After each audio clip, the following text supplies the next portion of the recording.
High, আমি অলোক কুমার মুখোপাধ্যায় বলছি। বিষ্ণুপুরে শালবাগানে পিএলবি ডায়মন্ড প্লাজা নামে একটা বহুতল আবাসন আছে। সেই আবাসনের টাওয়ার 2 এর গ্রাউন্ড ফ্লোরে আমি একটা দু কামরার ঘর কিনেছি। আমি এটা ফেসবুকেও পোস্ট করেছি। কিনে আসার পরে দেখছি যে এখানে কোনো কাজ প্রায় শেষ করেনি, অথচ আমাদেরকে ফ্ল্যাট বিক্রি করে দিয়েছে। করার পরে এবার আমরা দেখছি এর প্ল্যান পাস করা রয়েছে। প্ল্যানের 14/1/2020 প্ল্যান পাস করেছে, 3 বছরের মধ্যে কমপ্লিশন চাই। সুতরাং 13/1/2023 কমপ্লিশন দেওয়ার কথা। এই জমিটার মালিক হচ্ছে কার্তিক কুণ্ডু, এই বিষ্ণুপুরে এই কাটানধারে বাড়ি, ভদ্রলোক অনেক ভদ্র। আর যে নির্মাণকারী সংস্থা সে হচ্ছে PLB developers consultants private limited. এটা বাগুইআটিতে দেশবন্ধু নগরে এদের অফিস। আর এখানে এদের যে কাজ পরিচালনা করে তারা কোনো রকমভাবে, আমরা যখন বলি যে কমপ্লিশনটা করে দেন, বলছে নির্দিষ্ট সময়ের মধ্যে কমপ্লিশন হয়ে যাবে এবং আমাদের কমপ্লিশন সার্টিফিকেট দিয়ে দেওয়া হবে।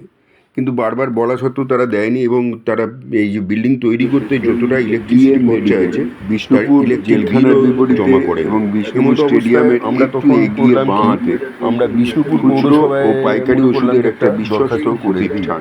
এখানে সমস্ত কোম্পানির ওষুধ সুলভের কাছে যদি অল্প মূল্যে লিখিত পাওয়া অভিযোগ যায়। জমা করি, তাহলে তিনি নিশ্চয়ই এটা গুরুত্ব দেবেন। সেই হিসেবে আমরা পৌরপ্রধানের কাছে 20/5/2023 তারিখে একটা আবেদন করি যে এরকম আমাদের কমপ্লিশন সার্টিফিকেট দেওয়া হয়নি, যার জন্য আমরা হোল্ডিং করাতে পারছি না, আমরা অসুবিধার মধ্যে রয়েছি, আমাদের কাজ কোনো শেষ করেনি, ইলেকট্রিক বিলও জমা করেনি। তখন পৌরপ্রধান আমাদের অ্যাপ্লিকেশান দেখে নিয়ে 30/6/2023 উনি একটা মীমাংসার দিন ঠিক করে দিলেন। সেই হিসেব করে আমরা 30/6/2023 আমাদের এখানে যারা বাস করি আমরা একসঙ্গেই সবাই গিয়ে হাজির হয়েছিলাম। কিন্তু এই পিএলবি ডেভেলপার্স কনসালটেন্টস প্রাইভেট লিমিটেডের পক্ষ থেকে কেউই এখানে হাজিরা দেয়নি। তাদের 2জন হাজিরা দিয়েছে, নিতাই সরকার আর দিলীপ পাল। কিন্তু পৌরপ্রধান বললো কে একজন সোমনাথ বলে কে নেই, সেই জন্যে ওই দিন মিটিংটা ক্যান্সেল হয়ে গেল।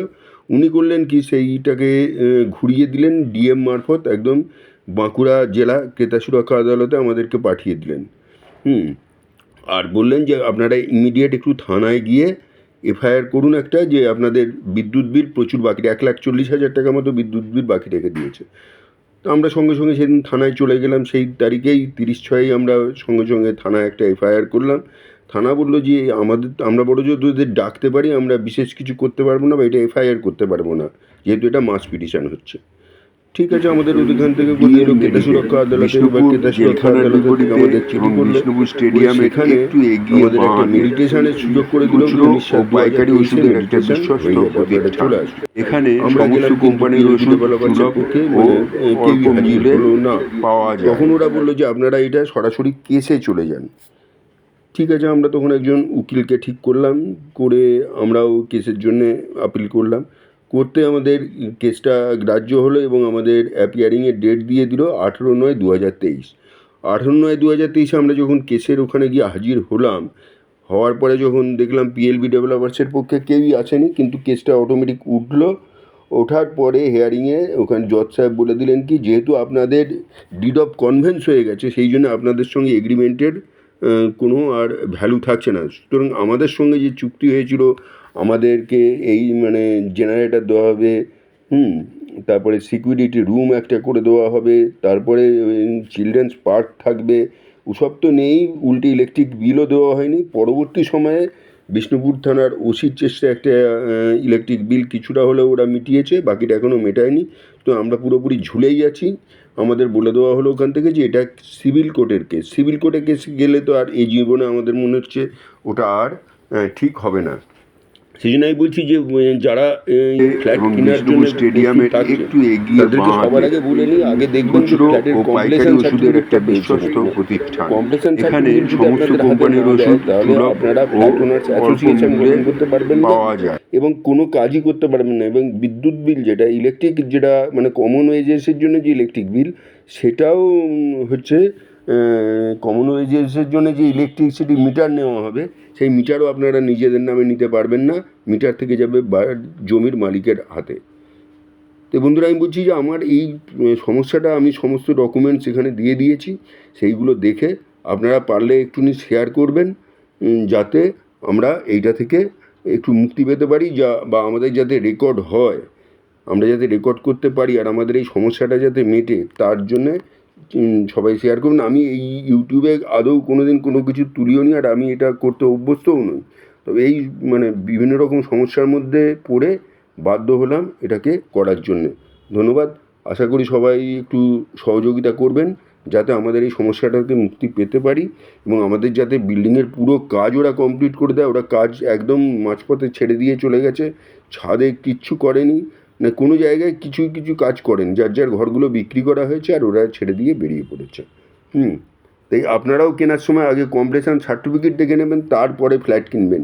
নয়তো কিন্তু এই চক্করে পড়ে যাবেন, আর কোনো দিনই আপনাদের নিজেদের নামে রেকর্ড করাতে পারবেন না, হোল্ডিং নাম্বার পাবেন না, মানে আর কোনো কাজই এগোবে না, ঝুলে বসে থাকবেন। এইভাবেই সবাই বসে রয়েছে। তাই পারলে আমারটা একটু শেয়ার করবেন যাতে আমরা এই সমস্যা থেকে মুক্তি পেতে পারি। সেই জন্য আমি মুখ্যমন্ত্রীর দৃষ্টি আকর্ষণ করার চেষ্টা করছি। সবাইকে অনেক অনেক ধন্যবাদ আমার ভিডিওটি শেষ পর্যন্ত দেখার জন্যে। এবার আমার কথাগুলো আপনারা রাখার চেষ্টা করবেন, আর যদি একটু শেয়ার করে দিতে পারেন, লাইক কমেন্ট না করলেও হবে, সাবস্ক্রাইব না করলেও হবে, শেয়ার করবেন বিষ্ণুপুর যাতে এটা মোটামুটি প্রচার পায়। এবং বিষ্ণুপুর স্টেডিয়ামের আমরা তো একটু আছি এগিয়ে ঝুঁকির বাঁ মধ্যে। হাতে এবার নতুন করে খুচরো কেউ যেন ও পাইকারি এরকম ওষুধের অবস্থার একটা মধ্যে না বিশ্বস্ত পড়ে, প্রতিষ্ঠান। সেই এখানে চিন্তাভাবনাটা সমস্ত করবেন। কোম্পানির এই ওষুধ আশা রাখছি। সুলভ ও শেষ করলাম। অল্প নমস্কার, মূল্যে শুভরাত্রি, পাওয়া সবাই যায়। ভালো থাকবেন।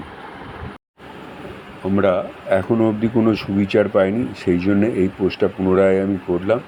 বর্তমান যা পরিস্থিতি, তাতে আমাদের এখানে বাস করা প্রায় অসম্ভব হয়ে উঠছে।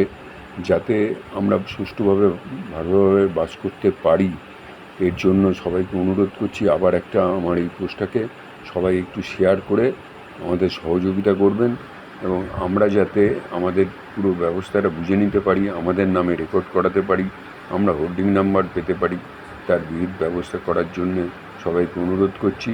পারলে আবার আমার এই ভিডিওটি একটি শেয়ার করবেন, এই আশা রাখছি।